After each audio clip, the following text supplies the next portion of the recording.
The time is 10 a.m. and this is WKYT Midmorning. Police name a person of interest in the dumpster explosion in New York City. A doctor tries to save a young motorcyclist who was killed in a Lexington crash. And why these creepy pictures are getting so much attention online.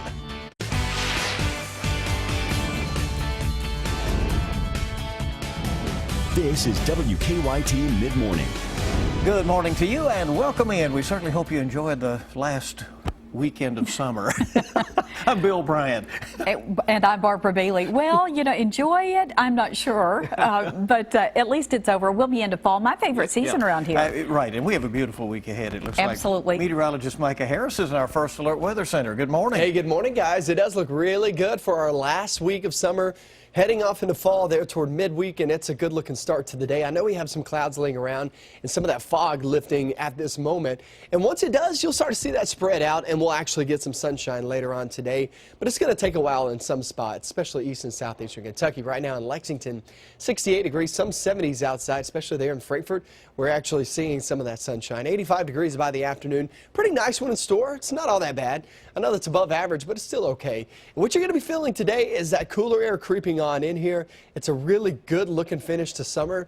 But like I was talking about, toward midweek, here comes fall, and we're still talking about summer with temperature-wise. Could we be seeing a 90-degree reading anywhere in the forecast? I'm going to show you that coming up in a few minutes. Micah will see you shortly. New on WKYT at mid-morning, we have learned that a young man has died in a motorcycle crash in Lexington. It happened around 7 this morning on DeLong Road off Tates Creek Road in southern Fayette County. As WKYT's Mike Beyer reports, a passerby tried to save the man's life, but it was too late. The Fayette County coroner confirms a man in his early 20s has died after crashing his motorcycle here on DeLong Road.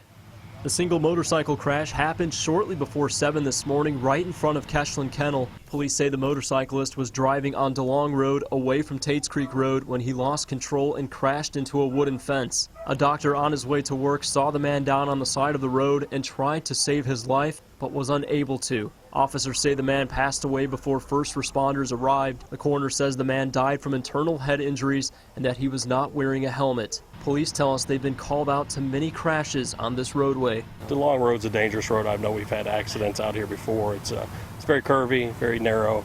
Now police say the cause of the crash is weather related as it was very foggy at the time of the wreck. In Lexington, Mike Beyer, WKYT. Mike, thank you. And the name of the man will not be released until his family is notified. Now to a developing story. New York's governor now says it looks like the Manhattan bombing could be an act of terrorism with a foreign connection. Police have also put out a picture of a 28-year-old Afghan native who they're calling a person of interest. Hannah Daniels has the latest from New York. The FBI is now looking for this man, 28-year-old Ahmed Khan Rahimi. Sources tell CBS News Rahimi is the suspect in the Manhattan bombing and he is armed and dangerous. The search for Rahimi comes as authorities in New Jersey suspended train service overnight after a backpack with 5 suspicious devices inside was found at a train station in Elizabeth. The city's mayor says one of the devices went off unintentionally as a bomb squad began inspecting it. The development came as the FBI and NYPD took several people into custody during a traffic stop in Brooklyn Sunday night in connection to Saturday's explosion in New York's Chelsea neighborhood. The surveillance video obtained by NBC shows people running for cover after the pressure cooker bomb was set off. So far, city officials are not calling the incident an act of terrorism. We have a lot more work to do to be able to say what kind of motivation was behind this. Was it a political motivation, a personal motivation? Some intelligence experts are pointing to connections between the Chelsea attack and the Boston Marathon bombing. A pressure cooker device was used in the 2013 marathon attack. But unlike that one, officials say the devices found in New York had cell phones attached. That's a step up in sophistication from what we saw here in Boston. That gives them the ability to detonate the thing from anywhere, and it's very troubling. Investigators are trying to figure out whether the Chelsea bombing is connected to another explosion Saturday in New Jersey, which also may have used a cell phone as a trigger. Hannah Daniels, CBS News. And nearly 30 people were injured in the Saturday night bombing. All have been released from the hospital. We have just learned that police have connected the New York City and the New Jersey shore bombings, and they're looking to question the same man about both of those incidents. New on Mid-Morning, police are looking for the gunman behind a frightening robbery in Frankfort. It happened early Sunday morning at Little Caesars on Versailles Road. Police say 2 men ordered the employees to the ground, then forced one of them to open the safe. The suspects then forced the employees into the walk-in freezer. Police say the suspects were wearing ski masks. We're learning more about a Lexington gas station clerk shot during a robbery. Friends of Charles Moore say the Marine Corps veteran was in critical condition after being shot several times Saturday night inside the Marathon on Lansdowne Drive. Police are still looking for 3 men involved.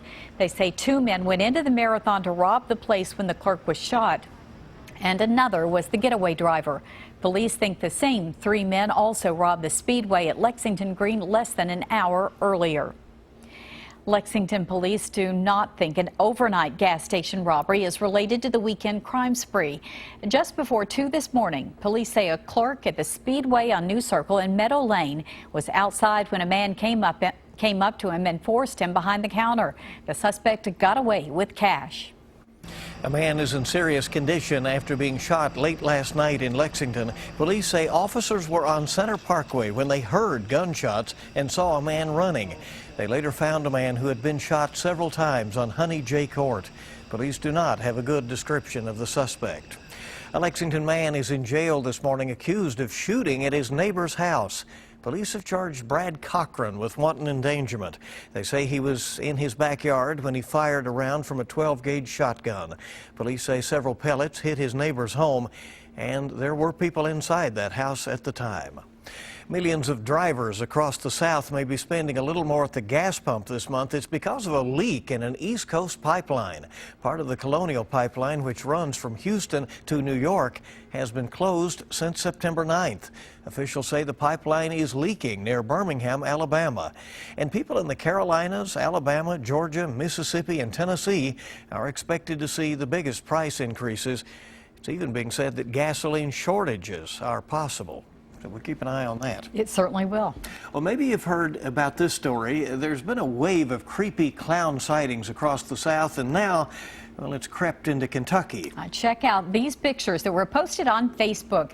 You can see someone dressed in clown garb in London near the Hal Rogers Parkway. Jamie Hill, who posted the picture, says the clown looked like it was straight out of a horror movie. A southern Kentucky teenager is being called a hero after saving 2 men from drowning. The Wayne County Sheriff says a deputy responded to a near drowning on Lake Cumberland. The deputy was helping pull Jeremy Lowry out of the lake when he too went under. The sheriff says that's when Lowry's son, 13-year-old Caden Lowry, jumped into action. He jumped into the lake. He helped pull out the deputy and his father. The sheriff is now applying for a life-saving and bravery award for Caden. Well done, young man. Yes, I think he deserves that, certainly. Well, a Scott County elementary school is celebrating its 90th birthday by letting children dress up as nonagenarians, it's called, when they're 90, right? Dozens gathered over the weekend. We just don't say it very much. As a new historical marker for Garth Elementary School was unveiled. That was the main school for Scott County back in the 1920s through the 1940s. Now it's an elementary school. Officials hope to raise enough money to buy all 450 students T-shirts. I bet they're having fun today. They should be. Yeah, big celebration. Well, Lexington's newest junior fire chief will be joining us as our guest for WKYT at noon today.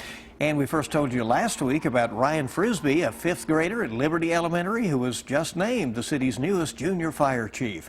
Ryan was chosen by his teacher for this year's honor. He tells us he'll be taking his new role very seriously. You can hear more from Ryan, including his message of fire safety, coming up on WKYT News at noon. We look forward to meeting him. Yeah, he looks very smart in that uniform. Does. Well, keep it right here this mid-morning. We're back in just a moment with this story. Arg, mateys. Why, you'll be hearing people talking about plundering and pillaging. And we have that front moving through. No sign of fall this week. It's still the last week of summer heading toward fall, but it's going to feel and look just like summer. We'll have that in your forecast coming up next. Now, your zone-by-zone forecast with meteorologist Micah Harris. You know, for some of us, it was actually a pretty wild weekend. There on Saturday into Sunday, we actually had some flash flood warnings in effect east and southeastern Kentucky in a couple of spots, not everybody. And those couple of spots picked up anywhere from 2 to 4 inches of rain. The rest of us, most of us, picked up right around a ½ an inch. But it was some beneficial rain to the yards. We needed it, and we got it there on Saturday into Sunday. There's a look right now with the soaked ground and also the clearing of the skies because that front's moving on out. In terms of cloud cover, it's moving on out. That allowed that fog to create, and that's what you're seeing up above you right now. That's what you're seeing outside is that fog. So it's trying to move on out. It's going to take a little bit of time. So there's that front. Here's the huge dome of higher pressure. What that's going to do, keep that rain to the north of us and really just funnel it into the Great Lakes region, not so much for us. The wind's coming in from the north and northwest. It's not going to bring us cool conditions. You have to have cool air to the north of us to actually get it to funnel on in. But there's not cold air to the north of us. It's just kind of mild, just a little bit warm, though, some locations. So we're drying things on out, but we're also seeing that warm air streaming on in here, 8 to 15 degrees above average the next few days. So it's going to be a steamy final summer week. That is for sure. We're going to be right there in the mid to upper 80s, some upper 80s there by first day of fall, which comes on Thursday. And we're going to dry some things on out the next several days. I mean, there's really not a good chance of rain anytime soon. I'd say the next best chance actually comes on Friday into your weekend, but even those 3 days, slightest opportunity of that. Here's your Twitter pick of the day. This is on Twitter, Micah Harris WX. You can follow me. I'll follow you back. Woods Bend area of Morgan County. Now, this is Regina Thomas. She sent this one in from this weekend. Just a gorgeous shot there out of the Woods Bend area. There in a little community just to the west of West Liberty and Morgan County. So there is the look right there. 7-day forecast. We're in the 80s outside all the way throughout your weekend. The only change in the forecast really is your weekend forecast where we'll drop temperatures. This is a front that's going to bring us the temperature swing as opposed to the rainy swing. We won't get much rain out of this one, but yeah, we'll drive in some cooler air and we'll start to get some shots of cooler air next week too. Next week is more of your fall week. This week is still summer, and it still feels like summer, too. That's okay. Yeah, it's well above average. Can I hear your best arg? Arg. Yeah, we're going to get it. If you hear your mates talking about plundering and pillaging, then don't shiver ye timbers. Don't you love it, Maddie? Won't you shed blood and dole out cruelty at all to stop? Ah, it's the pirate's life, my lad. In case you didn't know, it is International Talk Like a Pirate Day. The parody holiday began more than 2 decades ago by gents called Old Chumbucket and Captain Slappy. Whatever. Facebook and Google are even getting in on the action.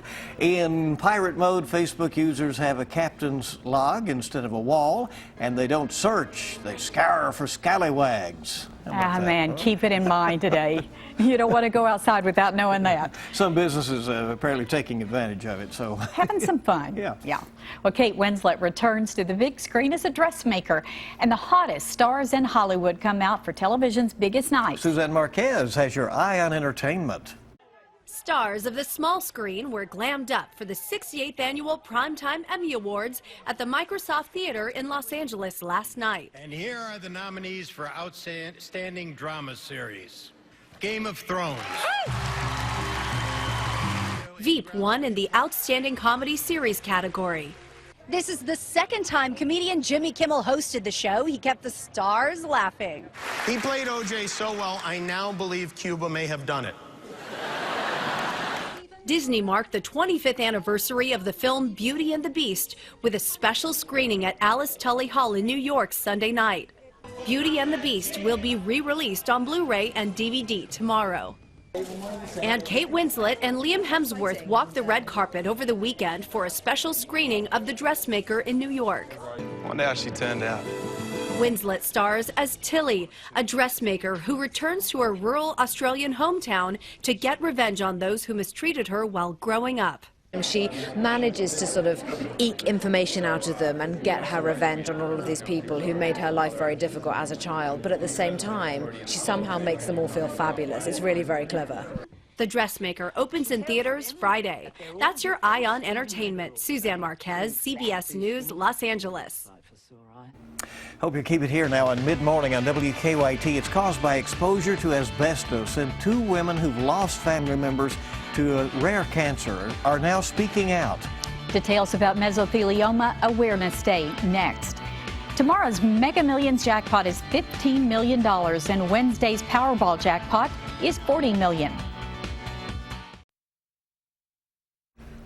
Welcome back. It's mid-morning on WKYT on this beautiful Monday. It is a rare cancer caused by exposure to asbestos, and two women who know the dangers firsthand are hoping to spread awareness about mesothelioma. We're joined by Yvonne Hall, the mother of the mesothelioma victim, along with Donna Bruszewski, who lost her husband to it. And we do thank you very much for coming in. Really do. What is mesothelioma? It's a cancer of the lining of the pericardial lining, the heart, the abdomen, and it is diagnosed when it's rather advanced, rare. Is there a way to catch it earlier? Is there a test that you can take to show that you're predisposed to this? Science is working on it, and that's why we need awareness to fund the research, because the federal government really doesn't fund it. It's these organizations that fund it, and that's one we're representing today. And very important. Why do you believe that this is basically a workplace-caused illness, right? It really isn't a workplace-caused illness. It's anyone who is exposed. All old buildings are full of asbestos. It's in products, and people who are in contact with these things are exposed, and they don't have to be working in it. For example, Katrina, Sandy, those destroyed lots of buildings with asbestos. People were exposed to that. Any storm can cause an old building to release it into the air. 9/11 released tons of it. So you don't have to be it's just out there. You don't have to be working. And a lot of people, I'm sure, could have been exposed to it and not even realize it. And we don't know. Yeah, not Neither know about one it. of our family members realized that they were exposed to it. Which I'm sure made it an even more stunning diagnosis. It was. It really was. And when it's diagnosed, it's in an advanced stage. You don't have any symptoms. It's in our roofing. It's in our old buildings, and it's still being brought into the country. Here in Kentucky, they stopped manufacturing it, so they say, "Oh, isn't this wonderful? We stopped doing that," but it's still being brought in. There's an awareness day coming up. Can you tell us what's going on with that? It's simply a date that has been officially recognized by the legislature in Kentucky. Senate Bill 62 officially recognized it in 2010. Former Representative Ron Cyrus was a victim, and the legislature overwhelmingly recognized him. And that will be next Monday, September 26th. Right. Well, as you've indicated, it is sort of a lonely journey as you try to draw attention to this. Yeah. Bring it to the people's attention. Yeah. Thank you for coming in. Thank you. Thank you. Thank you. Well, keep it right here this mid-morning. We're going to check in with the Mr. Food Test Kitchen next and see what they're whipping up early in the week.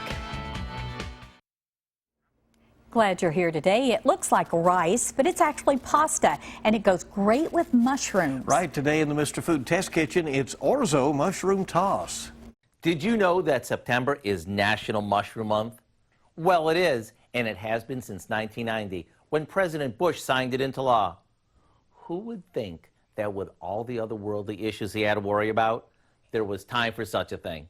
Well, putting that aside, I want to share a new recipe that we just came up with that highlights mushrooms. We begin by cooking some orzo until it's tender and draining it really well. And just in case you're not familiar with orzo, it's a pasta that looks like rice, yet it's a bit bigger. While that drains, we saute some sliced mushrooms in butter, and once they're tender, we add the orzo to the skillet, along with a package of onion soup mix and a bit of black pepper. Once this heats up and all the flavors come together, it's ready to serve. Maybe top it off with a little grated Parmesan cheese to make it doubly good. It takes only minutes to throw together, so there's no reason not to celebrate Mushroom Month in a tasty way. To get the recipe, All you have to do is go to our website and type in orzo mushroom toss. I'm Howard with Kelly in the Mr. Food Test Kitchen, where today we found a fungi kind of way. Get it? Fungi, as in mushroom, for you to say, ooh, it's so good. How is it? Orzo mushroom toss, Micah. Yeah. You won't be trying Go make that some of tonight? that. You Okay, can well, have it. We'll work on the weather instead. How about Yeah, that? right. Okay, the weather looks good. There's not much to work on with the weather. We're sitting there in the mid to upper 80s. The fall feel is not here this week. It's really, I mean, you could say it's toward the weekend, but even that, even at 80 degrees on Sunday, that is still above average, average being mid to upper 70s. So we'll start to get that fall feeling in here next week as opposed to this week. This week is still the last week of summer, and we still have that opportunity to see those mid to upper 80s. Maybe even the possibility, guys, on Wednesday into the first day of fall, maybe seeing a 90-degree reading here or there. Ooh, that's not fallish. We'll see. No, not at all. Thank you so much for being with us here at Mid-Morning. Remind you, we'll have the latest news and update the weather forecast right here at noon. We'll see you then.